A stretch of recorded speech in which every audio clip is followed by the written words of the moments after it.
హల్లెలూయా. దేవునికి స్తోత్రాలు కలుగును గాక.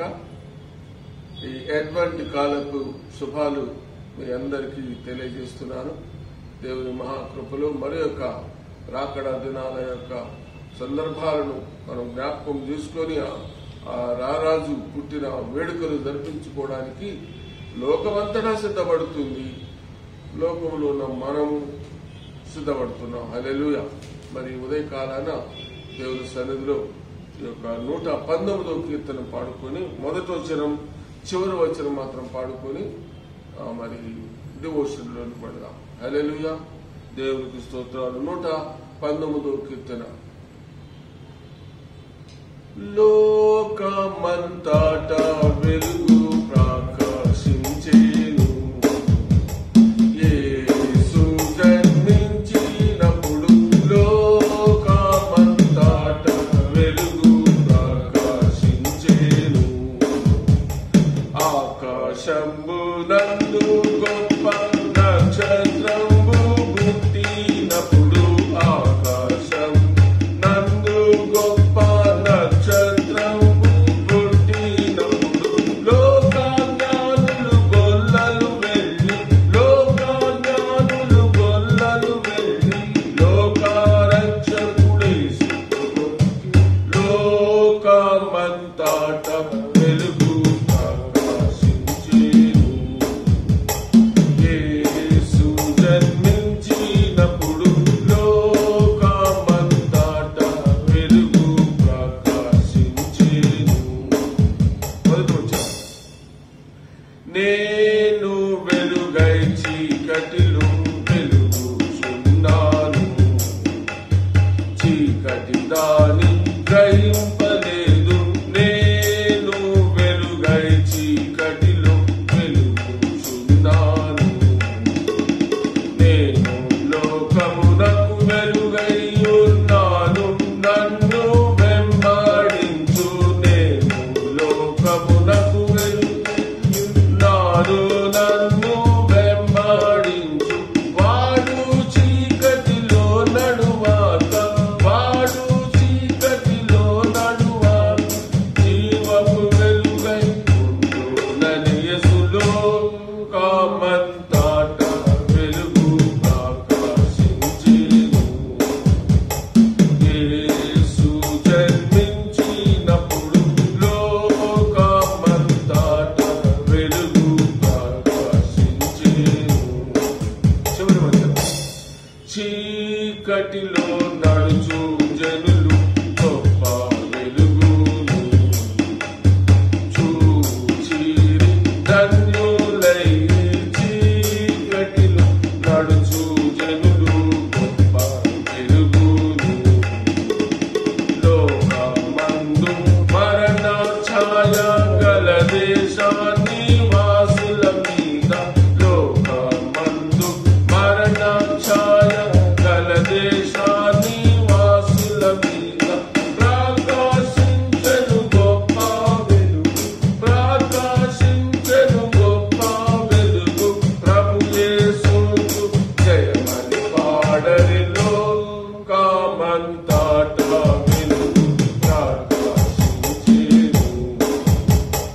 యేసు జన్మించినప్పుడు లోకమంతట వెలుగు ప్రకాశించెను. హల్లెలూయా. ప్రార్థన. మా దేవా, ఉదయకాలను బట్టి వందనాలు. ఈ యొక్క అడ్వెంట్ కాలంలో మమ్మల్ని ప్రవేశపెట్టించారు. ఎంతో శుభకరమైనటువంటి దినాలలో మేము ఉన్నాం. సంతోషకరమైన దినాలలో మమ్మల్ని ఉంచుకున్నారు.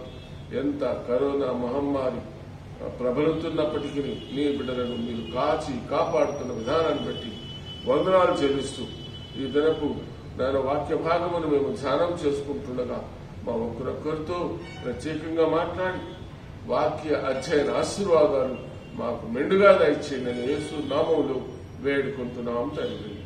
ఆమేన్. హల్లెలూయా. దేవునందు ప్రియమైన స్నేహితులారా, దేవుని యొక్క మహాకృపలో ఈ అడ్వెంట్ కాలంలో ప్రవేశించాం. అడ్వెంట్ కాలమనగా రాకడ కాలంలో. ఎవరి రాకడ? యేసయ్య రాకడ. యేసయ్య రాకడ దినాలను మనం జ్ఞాపకం చేసుకుంటున్నాం.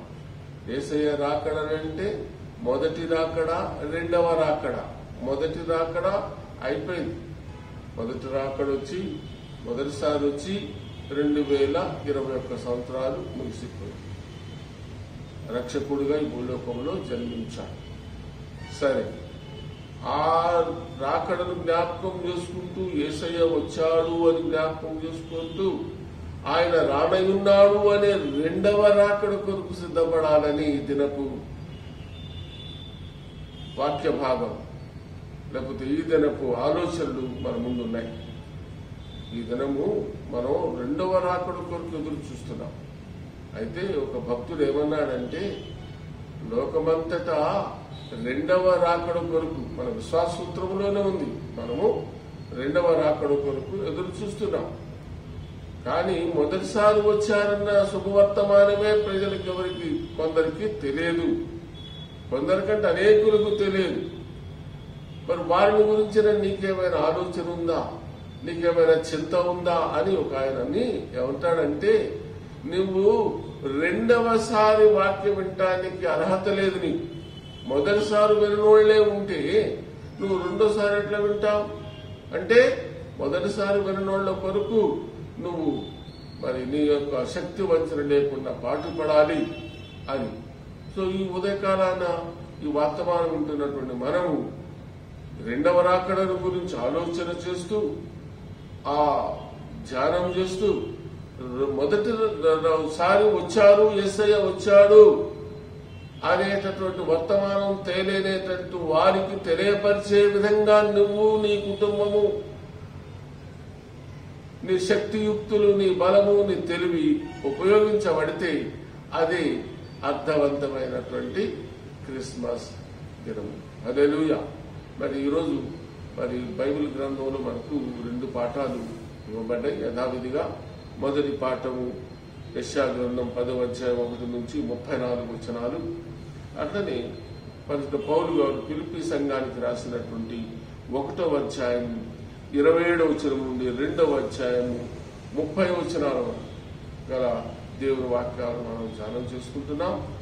అయితే ఈ దినం మనం మరి 2వ పాఠ్య భాగంలోని 2వ అధ్యాయంలోని ఫిలిప్పీ పత్రిక 2వ అధ్యాయంలోని 5వ వచనాన్ని మనం ఈరోజు మన ధ్యాన వాక్యముగా మరి నేను ఎంచుకున్నాను.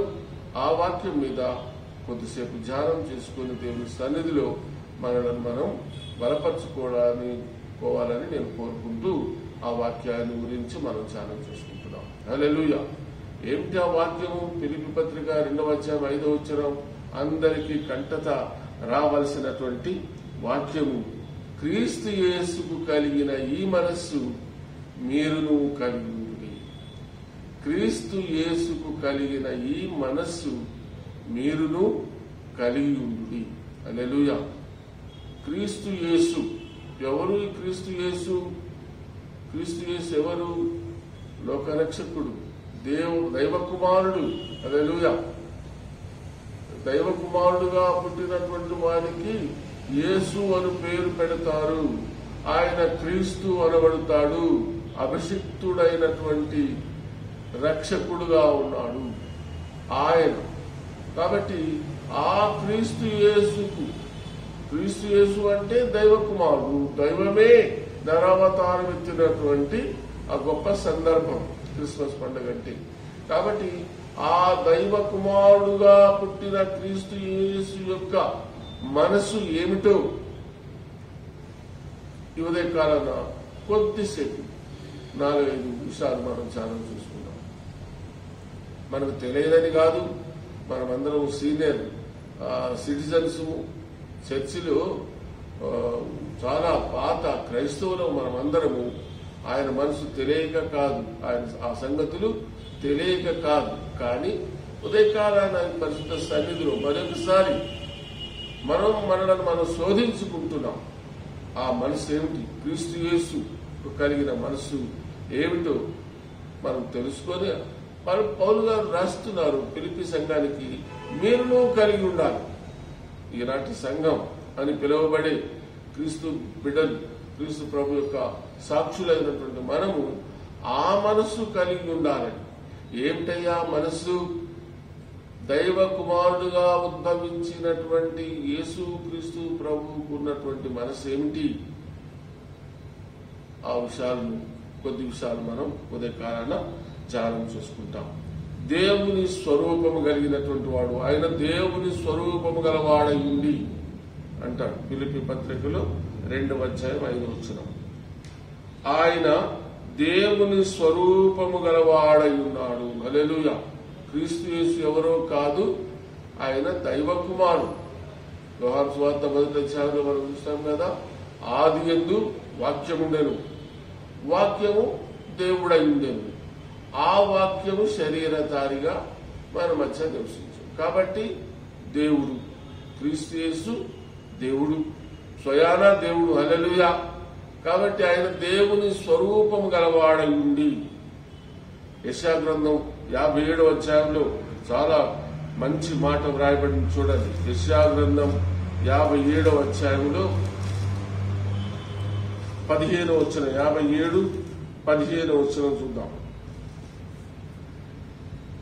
ఆ యేసయ్యకు ఉన్న ఘనత ఏమిటో, దైవ కుమారుడుగా పుట్టిన యేసయ్యలో ఉన్న ఘనత ఏంటో ఇక్కడ చూద్దాం. చూడండి. మహాఘనుడును, మహోన్నతుడును, పరిశుద్ధుడును, నిత్య నివాసియునైన వాడు ఇలాగూ సెలవిచ్చుచున్నాడు, నేను మహోన్నతమైన పరిశుద్ధ స్థలములో నివసించువాడను, ఆయనను వినయము గల వారి ప్రాణమును ఉజ్జీవింపజేయుటకును, నలిగిన వారి ప్రాణమును ఉజ్జీవింపజేయుటకును, వినయము గల వారి యొద్దను, దీన మనస్సు గల వారి యొద్దను నివసించుచున్నాను. హల్లెలూయా. ఆయన మనతో ఉండడానికి వచ్చాడు. ఇమ్మానుయేలు ఇంకొక నామధేయం, యేసయ్యకు ఇవ్వబడినటువంటి నామధేయం. ఆయనకు ఇమ్మానుయేలు పేరు పెట్టిందంటే మనతో నివసించడానికి వచ్చినటువంటి వాడు. ఇది మరి దైవ కుమారుడు యొక్క గొప్ప తరం. ప్రియమైన బిడ్డలారా, క్రీస్తు యేసు ఎవరో కాదు, స్వయాన దైవ కుమారుడు, దేవుడు. కాబట్టి ఆయన దేవుని స్వరూపము గలవాడు, ఆయన మహాగణుడు, ఉన్నతమైన వాడు. అయితే మనుషుల పోలికగా పుట్టాడు. ఆయన పౌలు గారు చెప్తున్నారు చూడండి, దేవుని స్వరూపము గలవాడై ఉండి దేవునితో సమానముగా ఉండుట విడిచిపెట్టకూడని భాగ్యమని ఎంచుకోలేదు. నేను దైవత్వాన్ని వదులుకొని మానవ కుమారుడుగా భూలోకంలో ఉద్భవిస్తే మనుషులు నన్ను గుర్తుపడతారో లేదో అనే భయం ఆయనకేమీ లేదు. గుర్తుపట్టినటువంటి వారికి ఆయన రక్షణ, ఆయన దీవెన, ఆయన ఆశీర్వాదం. ఆయన ఎందరు అంగీకరిస్తారో వారికే ఆయన దీవెన. హల్లెలూయా. అదే యోహాను గారు తన మొదటి వర్తమానంలో 1వ అధ్యాయంలో చెప్పారు. ఆయన తన స్వకీయుల యొద్దకు వచ్చారు. యోహాను సువార్త 1వ అధ్యాయం. ఆయన తన స్వకీయుల యొద్దకు వచ్చును, స్వకీయులు ఆయనను గుర్తుపట్టలేదు. యోహాను సువార్తలో 1వ అధ్యాయంలో ఆయన 11వ వచనంలో ఆయన తన స్వకీయుల యొద్దకు వచ్చెను, ఆయన స్వకీయులు ఆయనను అంగీకరింపలేదు. తన్ను ఎందరు అంగీకరించురు వారందరికీ, అనగా తన నామమునందు విశ్వాసముంచిన వారికి దేవుని పిల్లలగుటకు ఆయన అధికారం అనుగ్రహించెను. కాబట్టి మనుషుల పోలికగా పుట్టాడు. మనుషుల పోలికగా పుట్టి మనతో ఏకీభావం చేసుకున్నాడు. అందును బట్టి దేవునికి స్తోత్రాలు. ఆయన దేవుని స్వరూపం గలవాడు, దేవుడే స్వయాన దేవుడు. ఆయన దేవుడై ఉండి మనుషుల పోలికగా పుట్టాడు. యోహాను సువార్త 1వ అధ్యాయం 14 ఆయన శరీరధారి అయి మన మధ్య నివసించాడు. సో ఆయన నరావతారం ఎత్తాడు. God became man. హల్లెలూయా. ఎందుకు అంటే in order to make man God. Hallelujah. ఆ రీతిలో దేవుడు మానవుడయ్యాడు. నిన్ను నన్ను తనంతవానుగా చేసుకోవడానికి. ఇది ఆయన గొప్ప ప్రణాళిక, రక్షణ ప్రణాళిక. హల్లెలూయా. సో అది రెండవ విషయం. మొదటిది, ఆయన దైవ స్వరూపం గలవాడు, అయితే మనుషుల పోలికగా పుట్టాడు యేసయ్యగా. మూడవ విషయం, దాసుని స్వరూపము ధరించుకున్నాడు. దాసుని స్వరూపం. దాసుడంటే సర్వెంట్. ఆ సర్వెంట్ని నువ్వు ఇంట్లో ఎట్లా మంచిగా చేసుకుంటావు? సర్వెంట్ని నువ్వు ఎట్లా చూసుకుంటావు? చాలా ఘనంగా చూసుకుంటావా? చాలా ప్రేమతో చూసుకుంటావా? ప్రేమ అంటే టీ ఇస్తావు, అంతకంటే ఇంకేం చేస్తావు? లేకపోతే ఏదైనా చిన్న సహాయం చేస్తావు అంతే తప్పితే ఎవరన్నా వచ్చి పరిచయం చేయమంటే ఆమె మా సర్వెంట్ అండి. ఒకవేళ ఆమె ఇంటామేమో అనుకుంటాం మనం అప్పుడప్పుడు, కానీ మా సర్వెంట్ అయినానంటే ఓ సర్వెంట్ అంటే అంతగా తగ్గించుకున్నాడు. హల్లెలూయా. అదే మార్కు సువార్తలు 10వ అధ్యాయం 35వ వచనంలో మనం చూస్తాం. మార్కు సువార్త 10వ అధ్యాయం 35వ వచనం. మార్కు సువార్త 10వ అధ్యాయం 35వ వచనంలో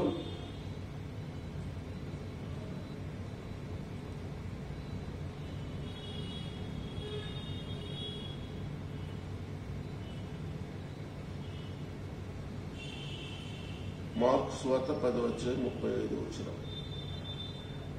45వ వచనం. మనుష్య కుమారుడు పరిచారము చేయించుకొనుటకు రాలేదు గాని పరిచారము చేయుటకును అనేకులకు ప్రతిగా విమోచన క్రయధనముగా తన ప్రాణమును ఇచ్చుటకు వచ్చెనెను. మనుష్య కుమారుడు యేసయ్యకు ఉన్నటువంటి మరి ఒక బిరుదు son of God became son of man. మనుష్య కుమారుడు పరిచారము చేయించుకోవడానికి రాలేదు, కానీ అందరికీ ఆయన పరిచారం చేయుటకును విమోచన క్రయధనముగా, నిన్ను నన్ను విమోచన చేయాలనంటే, మనం రక్షింపబడాలనంటే మనకు విమోచన క్రయధనం కట్టాల్సి వచ్చింది, పెనాల్టీ కట్టాల్సి వచ్చింది. ఆ పెనాల్టీ కట్టాడు యేసయ్య. హల్లెలూయా. నిన్ను నన్ను విడిపించడానికి ఆయన భూలోకములో పెనాల్టీ కట్టవలసి వచ్చింది. తప్పిదం కొరకు మనలను విడిపించడానికి ఆయన డబ్బు చెల్లించాడు. తను తానే అర్పించుకున్నాడు. హల్లెలూయా. అదే ఆయన ఇచ్చినటువంటి క్రయధనం. ఆ రీతిలో దాసుని స్వరూపం ధరించుకున్నాడు. 4వ అతి ప్రాముఖ్యమైన విషయం, ఆయన శిలువ మరణం పొందాడు. ఫిలిప్పీ పత్రికలో 2వ అధ్యాయంలో మనం చూస్తాం. ఫిలిప్పీ పత్రిక 2వ అధ్యాయం 8వ వచనం. మరియు ఆయన ఆకారమందు మనుష్యుడుగా కనబడి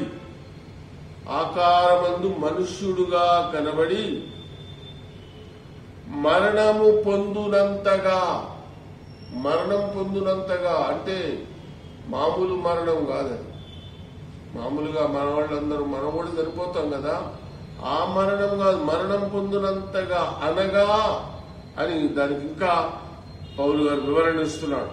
శిలువ మరణము నొందునంతగా, శిలువ మరణము నొందునంతగా. ఎందుకు?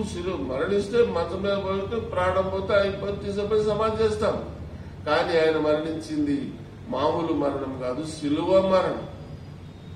అందుకనే పంతు పౌలు గారు చెప్పారు కదా, శిలువను గురించిన వార్త, శిలువ మరణాన్ని గురించిన వార్త నశించుచున్న వారికి వెర్రిత, రక్షింపబడుతున్న మనకు దేవుని శక్తి. హల్లెలూయా. రోమా సంఘానికి రాస్తున్నారు, రోమీయులకు శిలువ మరణం అంటే నీచాతి నీచమైన మరణం.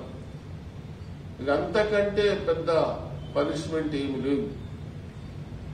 అది వాళ్లకు దృష్టిలో అది నీచమైనటువంటి మరణం. అటువంటి నీచమైన మరణాన్ని ఎంచుకున్నాడు యేసయ్య. హల్లెలూయా.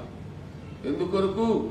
నీ కొరకు, నా కొరకు. ఆయన దైవ సమానుడు, దేవుని కుమారుడు, దేవునితో సమానముగా ఉండుట విడిచిపెట్టకూడని భాగ్యమని ఎంచుకోలేదు గాని దాసుని స్వరూపం ధరించుకొని మనుషుల పోలికగా పుట్టి దాసుని స్వరూపం ధరించుకున్నాడు. ఇక్కడ 4వ మంచి విషయం మనం జ్ఞాపకం చేసుకుంటున్నాం. శిలువ మరణమునందునంతగా తను తాను తగ్గించుకున్నాడు. శిలువ మరణం కాబట్టి ఆయన దైవ కుమారుడు, దైవ సమానుడు, విడిచిపెట్టకూడని భాగ్యమని ఎంచుకోలేదు. దాసుని మనుషుల పోలికగా పుట్టాడు.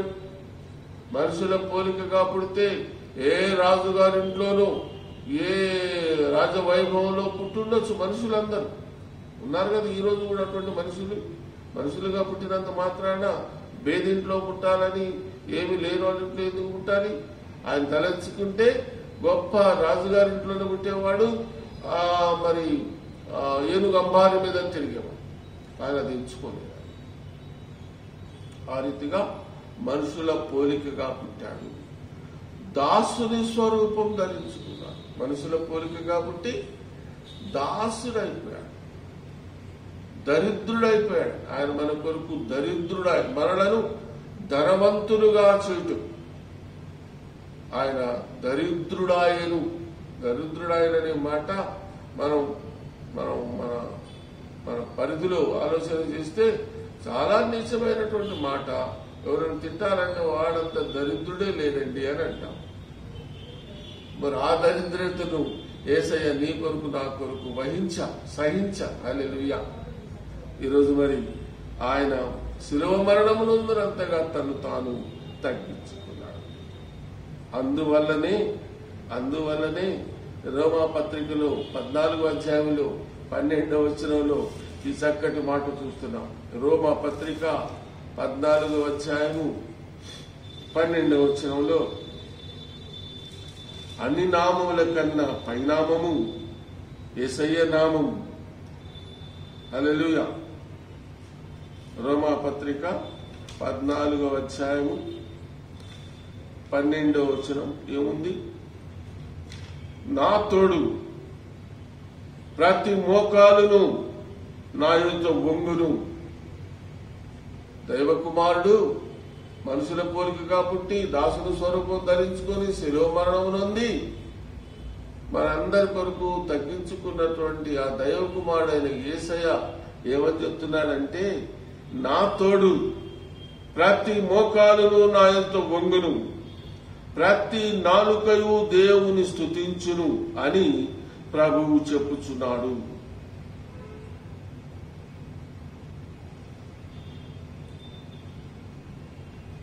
ఆ రీతిలో ఆయన మనందరి కొరకు గొప్ప కార్యం చేయటానికి భూలోకానికి వచ్చాడు.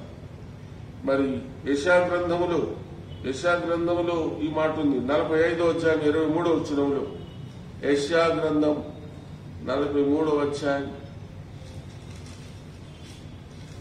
యెషయా గ్రంథం 45, 23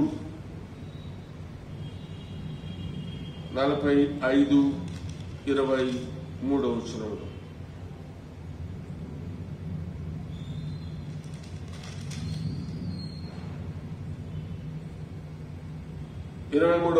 నా యొద్ద ప్రతి మోకాలను వంగుననియు ప్రతి నాలుకయు నా తోడని ప్రమాణము చేయుననియు నేను నా పేరిట ప్రమాణము చేసి ఉన్నాను. నీతిగల నా నోటి మాట బయలుదేరి ఉన్నది, అది వ్యర్థము కానేరదు. కాబట్టి ప్రతి మోకాలు, ఈ భూలోకంలో ఉన్న ప్రతి నరుని యొక్క మోకాలు యేసు నామములో వంగాలనుంది. ప్రతి నాలుక యేసే దేవుడని ఒప్పుకోవాలని ఉంది. హల్లెలూయా. కాబట్టి మరి దేవుని ప్రేమైన వారలారా, అది క్రీస్తు యేసునకు కలిగిన మనస్సు. పరిశుద్ధ పౌలు గారు ఫిలిప్పీ సంఘానికి రాస్తూ ఈ మాట అన్నారు. క్రీస్తు యేసుకు కలిగిన ఈ మనస్సు మీరును కలిగి ఉండుడి.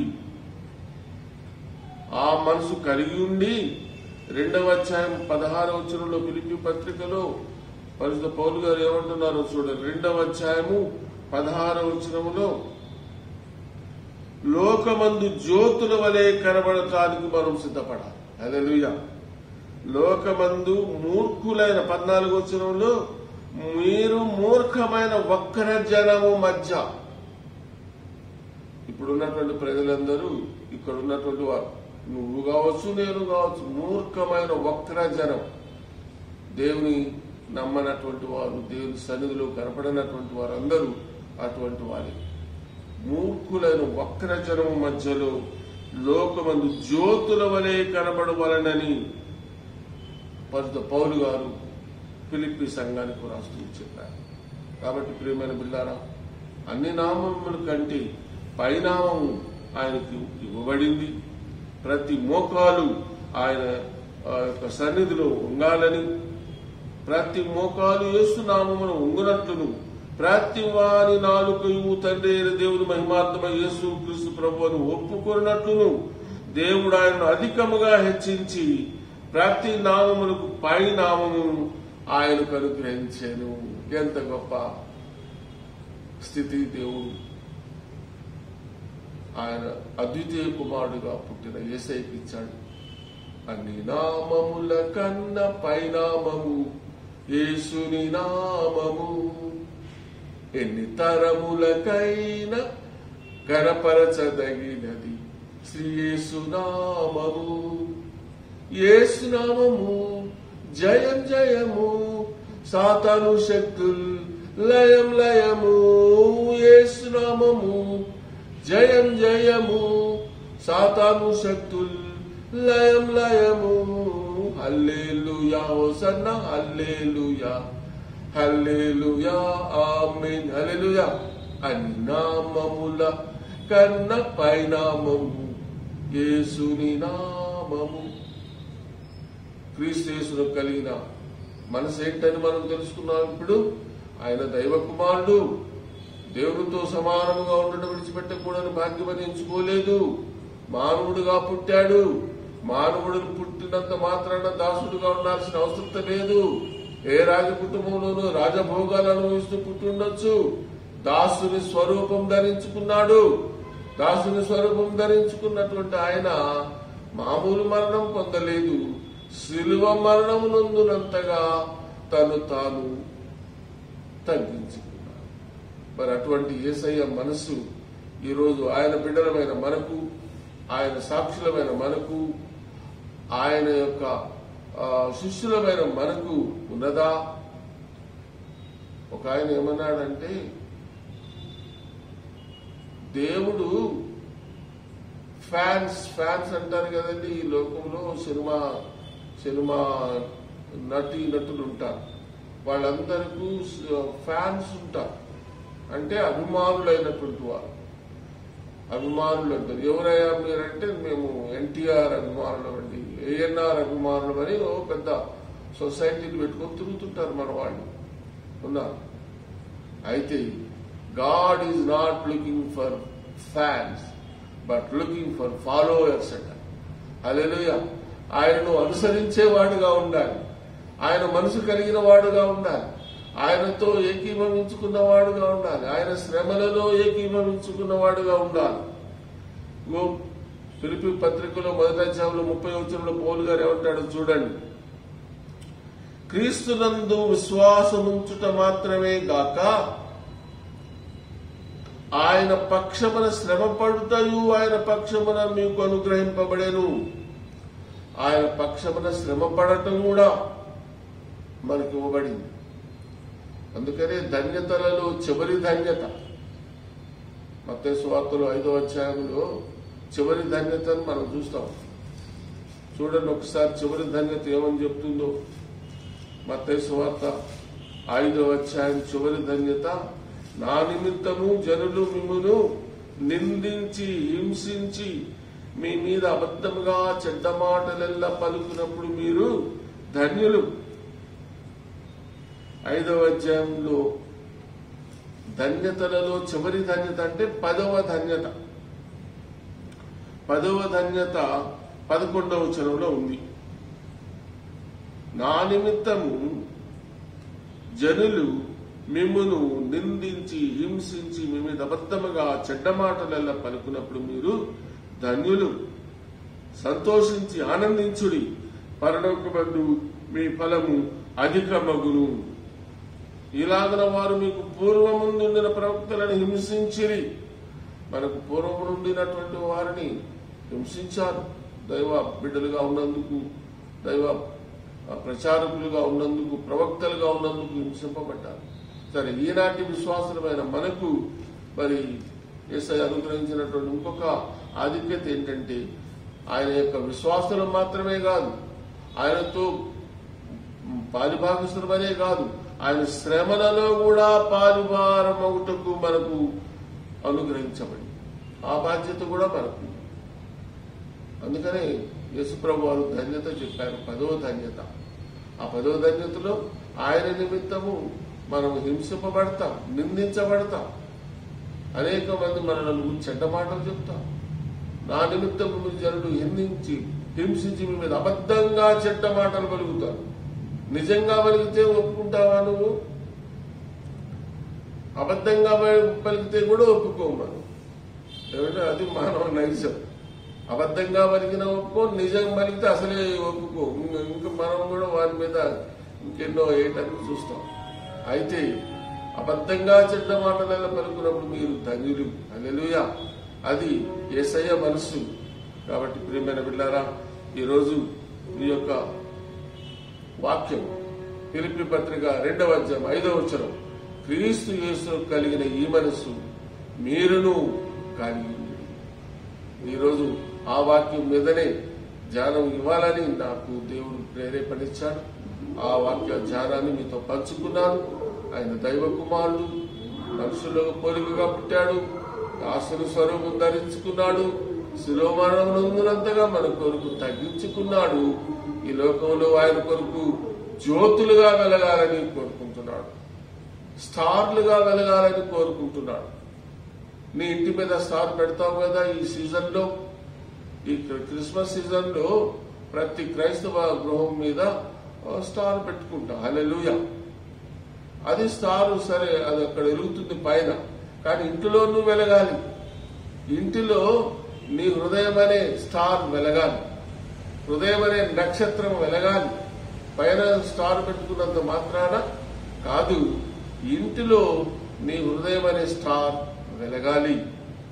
జ్యోతుల వలె కనబడుతున్నారు. అందుకని యేసు ప్రభు వారు చెప్పారు కదా కొండ మీద ప్రసంగంలో, మీరు లోకమునకు వెలుగై ఉన్నారు అని అన్నారు. కాబట్టి ఆ జ్యోతిగా నువ్వు ఉండాలి. మనకు మంచి పాట కూడా ఉంది, జ్యోతిగా మమ్ము చేయుమో దేవా.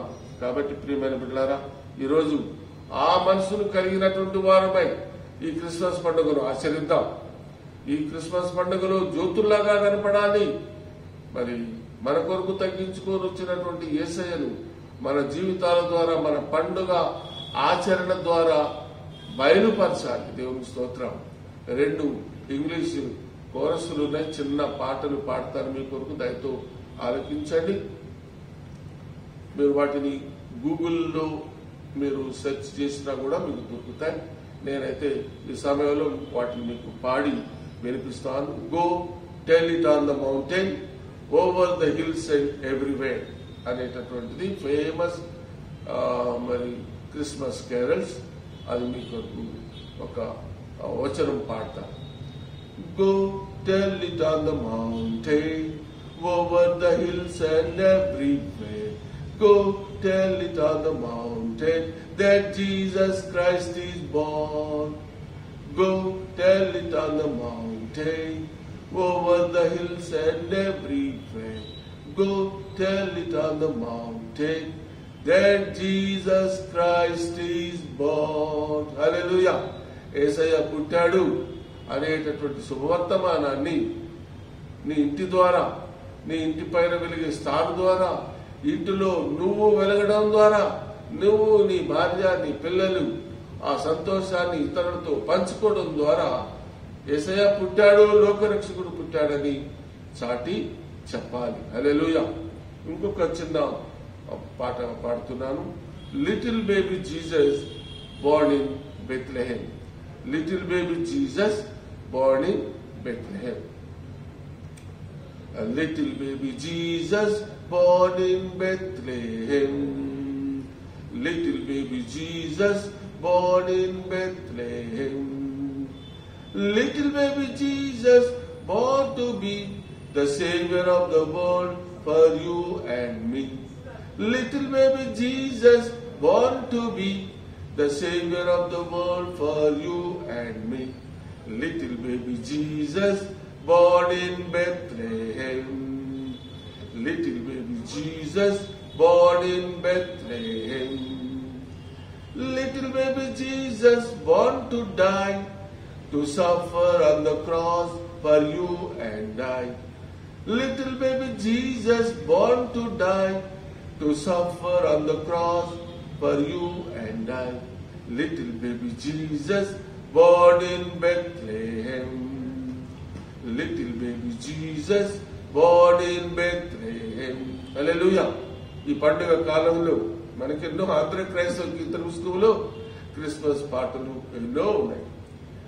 ఈ పాట ఉట్టిగట్లా బయటికి పోతూ, మోటార్ సైకిల్ మీద పోతూ, వంట చేస్తూ జస్ట్ నీ నోటితోని హమ్ చేసుకోవాలని నేను తెలియజేస్తూ కోరుకుంటూ ఈ ఉదయకాలపు ధ్యానాన్ని ముగిస్తున్నాను. దేవునికి స్తోత్రాలు కలుగును గాక. మీ అందరికీ సంతోషకరమైన క్రిస్మస్ మరియు నూతన సంవత్సర శుభాకాంక్షలు 2021 శుభాకాంక్షలు మీ అందరికీ తెలియజేస్తున్నాను. Hallelujah, amen. Happy Christmas, merry Christmas. Happy Christmas, merry Christmas. We wish you a Merry Christmas, Merry Christmas, Merry Christmas. We wish you a Merry Christmas and a Happy New Year. Happy Christmas, Merry Christmas. ప్రార్థన. మా ప్రేమ గల తండ్రి, వందనాలైనా ఈ Christmas కాలంలో మీ రాకడ దినాలలో మేము ఉంటూ మీ రెండవ రాకడను గురించి ఆలోచన చేసుకోవటానికి మాకు తరుణం ఇచ్చారు. మొదటి రాకడను గురించే వినటువంటి ప్రజలు ఉన్నారు. వారి కొరకు నేనేమైనా చేయగలనా అని ఆలోచన చేసుకుంటున్నాం. వారి కొరకు నేను, నా కుటుంబము మరి సువార్త కొరకు వాడబడతామా? నాకున్న పరిధిలోనే, నాకున్న ఆస్తిలోనే, నాకున్న ఆ జ్ఞానములోనే. భక్తుడు పాట రాశాడు, నాయన యేసు ప్రభు దేవుడని నేను చెప్తాను, బోధ చేయలేను, వాదములకు పోలేను, నాథుడేసు ప్రభుని గురించి నాకు తెలిసినంత వరకు అని ఆయన గొప్ప భక్తుడు రాశాడు. అవును నాయన, వాదనలకు పోనవసరం లేదు అయ్యా, ఎవరితో గొడవలు పెట్టుకోనవసరం లేదు. కానీ నేను నా జీవితం ద్వారా మీ కొరకు వెలగటానికి సహాయం చేయండి నా తండ్రి. వందనాలు. ఈరోజు మరి బర్త్డే చేసుకుంటున్న బిడ్డలందరి కొరకు ప్రార్థన చేస్తున్నాం. జన్మదిన దీవెనలతో నింపండి మా ప్రభువా. వెడ్డింగ్ యానివర్సరీలు చేసుకుంటున్నటువంటి బిడ్డల కొరకు ప్రార్థన చేస్తున్నాం. కుటుంబాల కొరకు ప్రార్థన చేస్తున్నాం. భార్య భర్తల కొరకు ప్రార్థన చేస్తున్నాం. అయా, కుటుంబంలో ఏది కొరతగానుదో మీరు ఎరుగుదురు తండ్రి. మీ కృపలో వారికి కావాల్సిన దీవెనలు దాయిచ్చి, నిరుద్యోగులైతే ఉద్యోగం దాయిచ్చి, అయ్యా గర్భఫలం లేకపోతే గర్భఫలం దయచేయండి ఆయన. యేసయ్యా, మీరు మమ్మల్ని దీవిస్తే మేము దీవించబడతాం తండ్రి. మీరు లేకుండా మాకెంతున్నా వ్యర్థమని మరొకసారి జ్ఞాపకం చేసుకుంటున్నాం. గొప్ప దేవుడవు తండ్రి, స్తోత్రాలు. మా చిన్న బిడ్డలను దీవించండి. తెలివేందు జ్ఞానమందు మీ దయలో బిడ్డలను వర్ధిల్ల చేయండి. మీ సేవ చేస్తున్న సేవకులందరి కొరకు ప్రార్థన చేస్తున్నాం. ఐఈఎం కొరకు, ఈహెచ్సి కొరకు, ఐఎంఎస్టి కొరకు, ఎన్ఎంఎస్ కొరకు, స్క్రిప్చర్ యూనియన్ కొరకు, మిషన్ టు ది బ్లైండ్ కొరకు, ఏఎంజీ సంస్థల కొరకు ప్రార్థన చేస్తున్నాం. కొండల్లో, కోనల్లో, గిరిజనుల మధ్య, హరిజనుల మధ్య, కులస్తుల మధ్య, తెగస్తుల మధ్య మీ వాక్యం ప్రకటించబడుతుంది. సమయం అనక అసమయం అనక అయ్యా, మీ వాక్యం చేతపట్టుకొని వాడవాడల గ్రామాలు తిరిగే వాళ్ళు ఉన్నారు ప్రభు. అటు వారి కొరకు ప్రార్థన చేస్తున్నాం. వారు ఏ ప్రాంతంలో, ఏ ప్రజల మధ్య మీ సువార్త అందించాలని సిద్ధపడి వెళ్తున్నారో వారితో మీరు ఉండండి. మీ సన్నిధి వారితో ఉంచండి ప్రభు. అయ్యా నీ సేవ చేస్తున్నటువంటి వారికి అవసరమైన కుటుంబ అవసరాలు ఎన్నో ఉంటాయి తండ్రి. పిల్లల చదువులు ఉన్నాయి ప్రభు, అనారోగ్య సమస్యలు ఉన్నాయి. వాటి కొరకు సహాయపడే మనసు గల వారిని లేపండి అని వేడుకుంటున్నాం.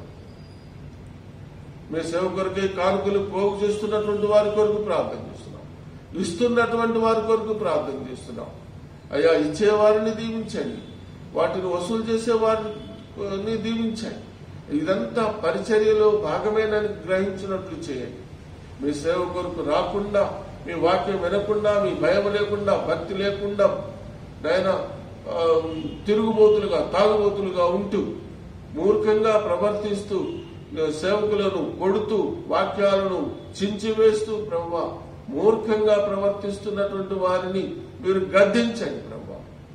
మీరు మూర్ఖమైన వక్రజనం మధ్యలో ఉన్నారని మీరు ఇప్పుడే మేము చదువుకున్నాం తండ్రి. అవును ప్రభు, మీరు తోడేళ్ల మధ్యకు ఉన్నారు అని చెప్పారు నాయన శిష్యులతో.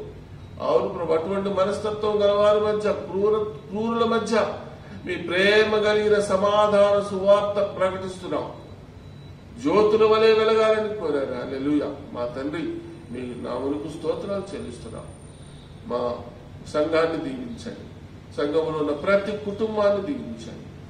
మీ సేవ విస్తారంగా ఉంది ప్రభు, సేవ చేసేవారు కావాలి తండ్రి.